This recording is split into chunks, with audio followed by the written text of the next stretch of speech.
गुरुर्ब्रह्मा गुरुर्विष्णू गुरुर्देव महेश्वरा सद्गुरु साक्षात परब्रह्मा तस्मै श्री सद्गुरवे नमः। जय जय रघुवीर समर्थ श्रीराम समर्थ। सद्गुरु चरणांना नतमस्तक होऊन आपण या निरूपणास सुरुवात करूया। समर्थांनी आपल्याला सांगितलेलंच आहे ना, जर मनुष्याची नियत जर चांगली असेल ना तर मनुष्याचं भविष्यसुद्धा उज्ज्वल होऊन जातं। जर मनुष्यानं परस्त्रीला माते भगिनी समान मानलं तर मनुष्याच्या जीवनातसुद्धा आहे ना आनंद निर्माण होत असतो। समर्थांनी सांगितलेल्या तत्वांचा जर स्वीकार करून जर त्या पद्धतीनं आपण वागलो ना तर आपल्या जीवनसुद्धा सुंदर होऊन जातं। पण जर आपली नियत खराब असेल तर पुढचं भाग्यसुद्धा आपलं खराब होऊन जातं। म्हणजे जशी तुमची नियत असेल ना तसंच तुमचं भाग्य होत असतं। म्हणून एकदा भक्तांच्या अंतःकरणाची खरी किंमत जाणून घेण्यासाठी भगवान श्री विष्णू आणि माता लक्ष्मी यांनी अत्यंत वृद्ध दाम्पत्याचं रूप धारण केलं। बाहेर मुसळधार पाऊस कोसळत होता, आकाशामध्ये विजा कडकडत होत्या, गार वाऱ्याचे धारदार झोत अंगाला चिरत होते। अशा काळ्या कुट्ट या भयान रात्री ते दोघे पृथ्वीवर आले। भिजलेल्या कपड्यात थरथर ते एका नगरातील अतिशय श्रीमंत शेठच्या भव्य वाड्यासमोर उभे राहिले। भगवान विष्णूंनी थरथरत्या हाताने दरवाजावर हलकेचं टकटक केलं। दरवाजा वाजताच घरातील शेठ वैतागून बाहेर आला। यावेळी कोण आलंय असं पुटपुटत त्यानं दरवाजा उघडला। समोर दोन अशक्त वृद्ध जीव उभे असल्याचं पाहताच त्याचा चेहरा तिरस्काराने वाकडा झाला। त्यानं संतापाने ओरडत म्हटलं, अरे चिखलाने माखलेले पाय घेऊन सगळा वरांडा घाण करून टाकलात, काय हवंय तुम्हाला? चला इथून निघून जा। माता लक्ष्मी वृद्ध स्त्रीच्या रूपामध्ये हात जोडून विनवणी करू लागल्या ना, शेठजी बाहेर प्रचंड पाऊस आहे, अंग थंडीनं गारठून गेलेलं आहे, या रात्री आम्ही कुठे जाऊ बरं? एका रात्रीपुरता आसरा द्या, सकाळ होताच आम्ही इथून निघून जाऊ।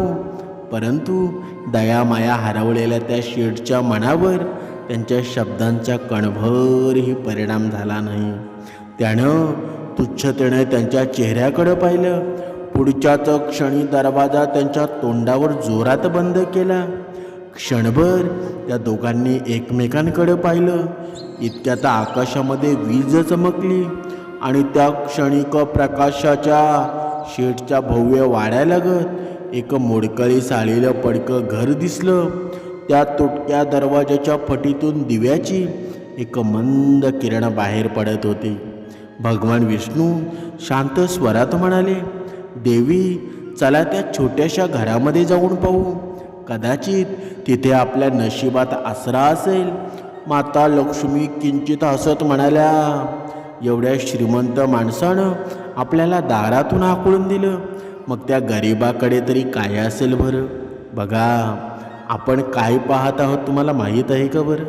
बघा मी तुमच्याशी बोलतोय, बघा आपण पाहत आहोत जशी ज्याची नियत असेल ना तसं त्याचं भाग्य ठरत असतं। बघा आपण पुढे चालूया।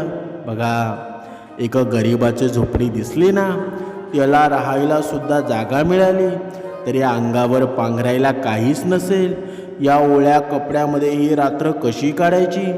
भगवान विष्णू हळूच स्मित हास्य करत म्हणाले, देवी संपत्तीपेक्षा मोठी गोष्ट माणसाचं मन असतं।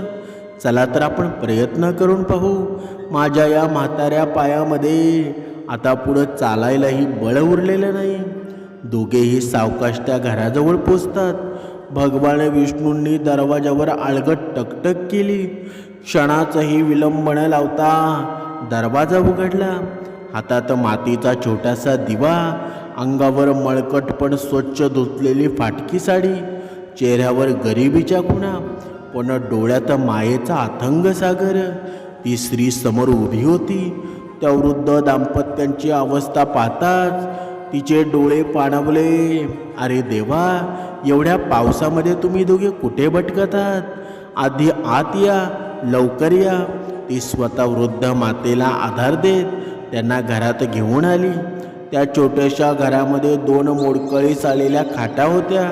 त्यापैकी एका खाटावर ठेवलेलं सामान तिनं घाईघाईने खाली ठेवलं आणि प्रेमाने म्हणाली, बाबा इथे बसा. त्यांच्या कपड्यातून पाणी टिपकत होतं. काही क्षणातच मातीची जमीन पूर्ण भिजली होती.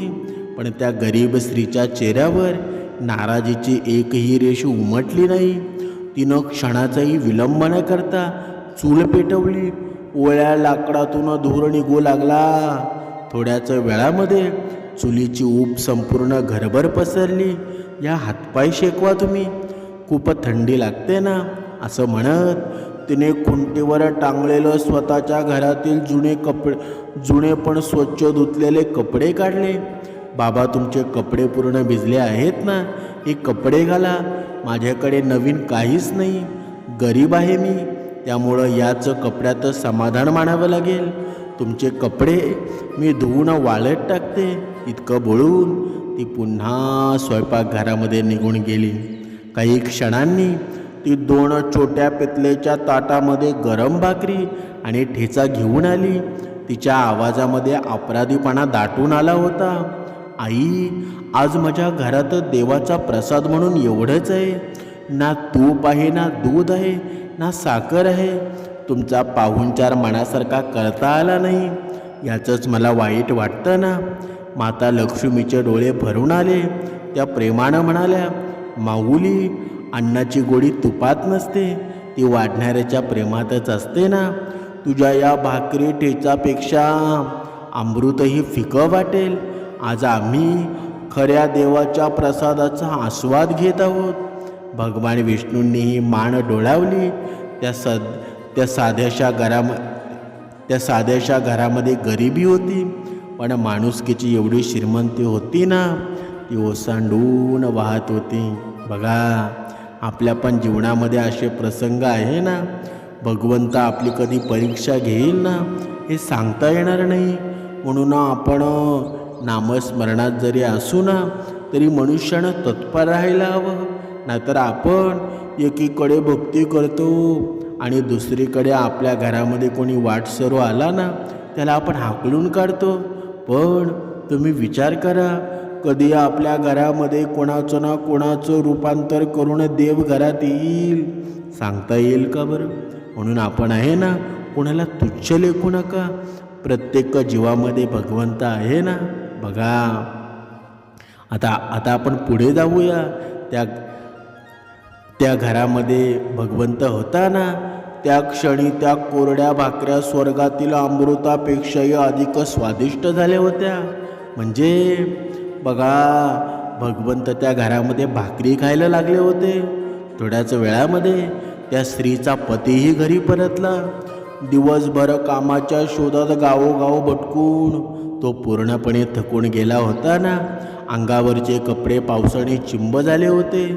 चेहऱ्यावर दिवसभराच्या संघर्षाचं स्पष्ट उमटलेले ठसे होते. घरात पाऊल टाकताच त्याच्या पत्नीनं त्याला हळूच दाराशी थांबवलं. वृद्ध दाम्पत्याचं जेवण झाल्यावर तिने कुजबुजत त्याला घडलेली सगळी घटना सांगितली. तिचं बोलणं ऐकून त्याच्या चेहऱ्यावर आनंद फुलला. तो हळूच म्हणाला, आपण गरीब असलो ना, तरी आपल्या दारातून कोणी निराश होऊन परत जाता कामा नये. दोघांनी मिळून आपल्या 2 खाटा त्या वृद्ध दाम्पत्यासाठी मोकळ्या केल्या. प्रेमाने त्यांना विश्रांती घेण्यासाठी विनंती केली. स्वतः मात्र एक जुनी चटई जमिनीवर अंथरून एकमेकांच्या शेजारी समाधानाने झोपले ना. रात्र सरली. पहाटेचा काळोख अजूनही दाटून होता. पाऊस थांबला होता. वृद्ध दाम्पत्य निघण्याच्या तयारीमध्ये होतं. तेवढ्यात ती स्त्री धावतच त्याच्या जवळ आली. हात जोडून ती नम्रपणे म्हणाली, बाबा, अजून बाहेर अंधार आहे. थोडा वेळ थांबा, सूर्य उगवू द्या, मग निर्धास्तपणे निघून जा. सूर्योदय होताच तिने घाईघाईनं चूल पेटवली. 2 गरम भाकऱ्या भाजल्या, त्यावर प्रेमाची ठेचा ठेवला आणि एका स्वच्छ फडक्यामध्ये त्यांची शिदोरी बांधली. ती वृद्ध स्त्रीच्या हातात ती शिदोरी देत गैवरलेल्या स्वरामध्ये म्हणाली, माताजी, आम्ही खूप निर्धन आहोत. तुमची जशी सेवा करायची हवी होती ना, तशी आम्हाला करता आली नाही. काही चूक झाली असेल ना, तर आम्हाला माफ करा. वृद्ध स्त्रीच्या रूपातील माता लक्ष्मी आहे ना, तिच्या डोक्यावरून मायेचा हात ठेवत म्हणाल्या, बेटा, गरिबी माणसाच्या घरामध्ये असते, मनात नसते. तुझ्या प्रेमानं आमची सेवा केलीस ना, त्याचं फळ तुला परमेश्वर नक्कीच देईल. आज तुझ्या वस्तूला हात लावशील ना, ती संपूर्ण दिवस कधीच रिकामी राहणार नाही. असं म्हणत ते दोघे हळूहळू पुढच्या वाटेला निघून गेले ना. त्यांच्या जाण्यानंतर ती स्त्री नेहमीप्रमाणे स्वयंपाकघरामध्ये गेली.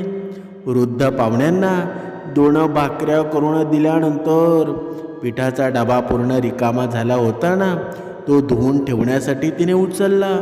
परंतु पुढच्याच क्षणी तिचे डोळे विस्फारले ना. रिकामा असलेला तो डबा चमचमणाऱ्या सोन्याच्या नाण्यांनी खचाखच भरलेला होता. क्षणभर तिला स्वतःच्या डोळ्यांवर विश्वास बसला नाही. तिने थरथरत्या हातांनी नाणी बाहेर काढली, परंतु डबा पुन्हा भरला. तिने पुन्हा रिकामा केला, तो पुन्हा भरला. असं वारंवार घडू लागलं. ती जितक्या सोन्याच्या नाण्या बाहेर काढत होती ना, तितक्याच वेगाने डबा पुन्हा भरत होता. संध्याकाळ होईपर्यंत त्यांचं छोटंसं घर सोन्याच्या नाण्यांनी अक्षरशः भरूनच गेलं होतं ना. बघा, भगवंत आहे ना, जेव्हा देतो ना, तेव्हा सर्व काही भरून जातं. आपल्याकडे ठेवायला जागासुद्धा उरत नाही. म्हणून भगवंताची भक्ती आहे ना, तुम्ही नियमित करायला पाहिजे. एक ना एक दिवस भगवंत आपल्यावर कृपा करेल आणि आपल्या हातात सुद्धा मावणार नाही ना, एवढं आपल्याला देऊन जाईल. फक्त विश्वास ठेवा.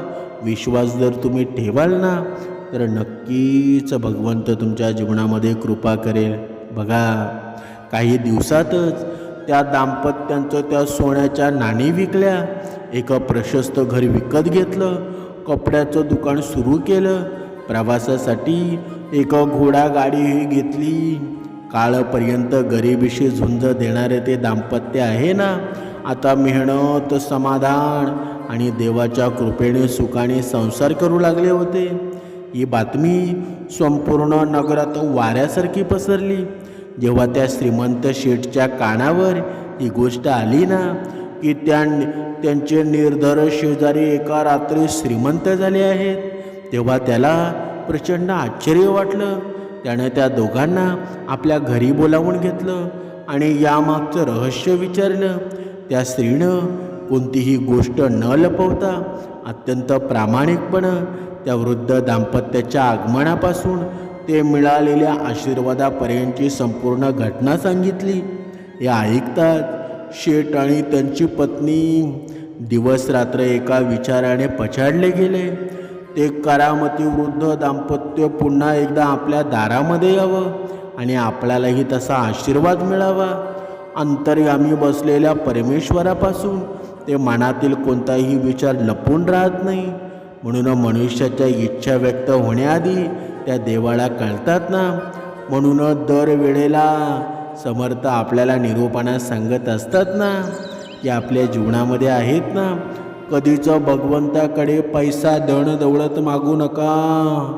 जेव्हा भगवंत देतो ना, आपण मागतोय ना, त्याच्यापेक्षा काही पटीने जास्त देत असतो.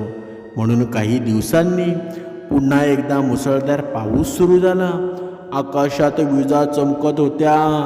गारांचा वर्षाव होत होता.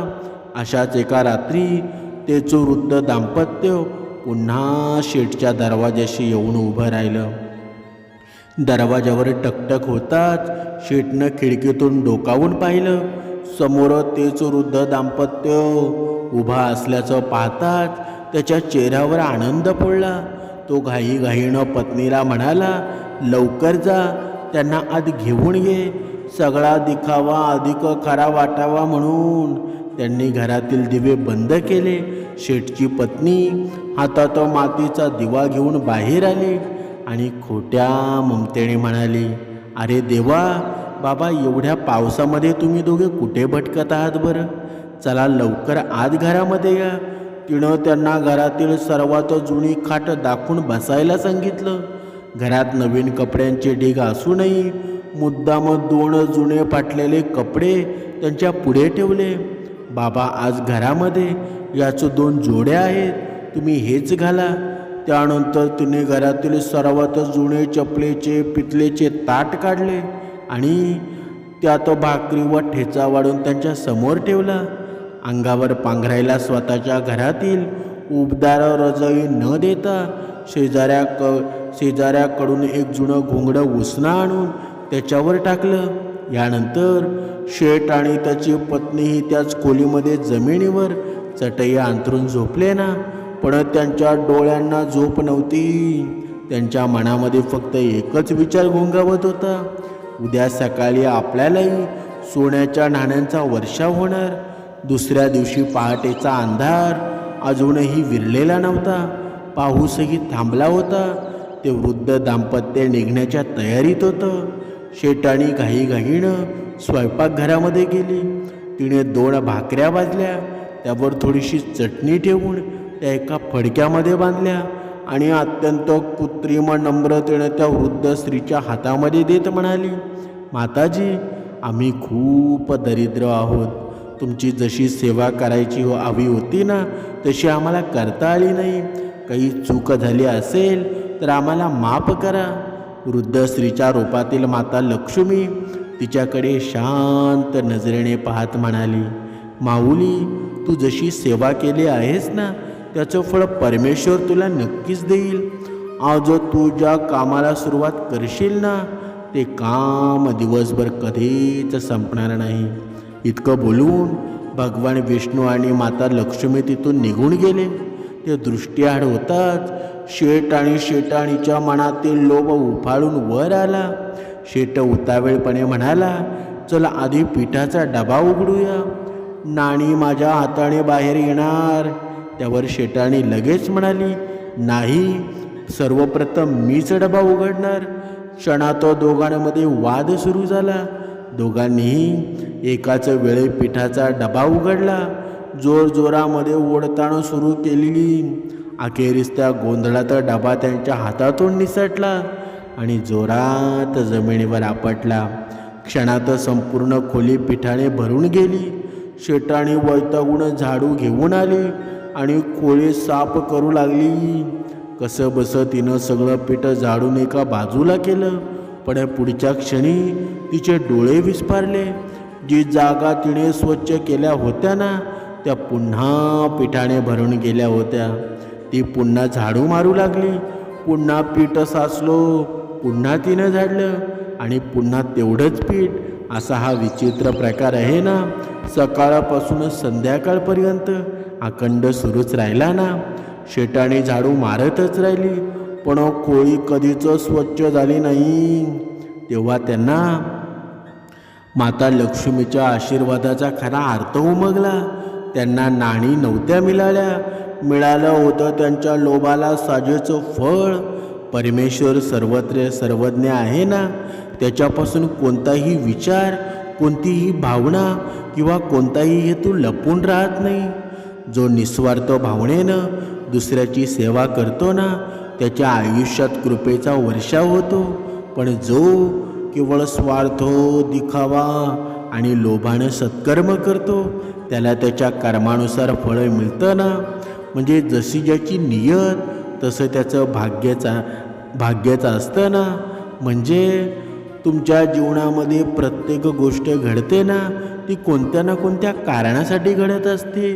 पण आपण नियतीनं हे जीवन जगलं ना, तर आपलं नशीबसुद्धा सुधारून जातं. आपल्या जीवनामध्ये भाग्यसुद्धा सुधारतं ना. आपल्या जीवनामध्ये भाग्योदय होतो आणि आपण रंकापासून राजा व्हायला वेळ लागत नाही. म्हणून आपल्या जीवनामध्ये भगवंताचं निरंतर नामस्मरण घ्या. कारण कधी भगवंत कोणत्या रूपाने आपल्या घरी येईल आणि कधी रंकाचा राजा बनून जाईल ना, सांगता येत नाही. भगवंताला हे खोटे मुखवडे आवडत नाही. म्हणून जर भक्ती करायचा असेल ना, तर नम्रतेनं मनुष्यानं वागावं, नम्रतेनं दुसऱ्याचं भलं करावं, दुसऱ्याच्या जीवनामध्ये सुख निर्माण करावं. हीच खरी भक्ती आहे. आणि ही जो भक्ती करतो ना, त्याचं भगवंत कल्याणच करत असतो. जय जय रघुवीर समर्थ.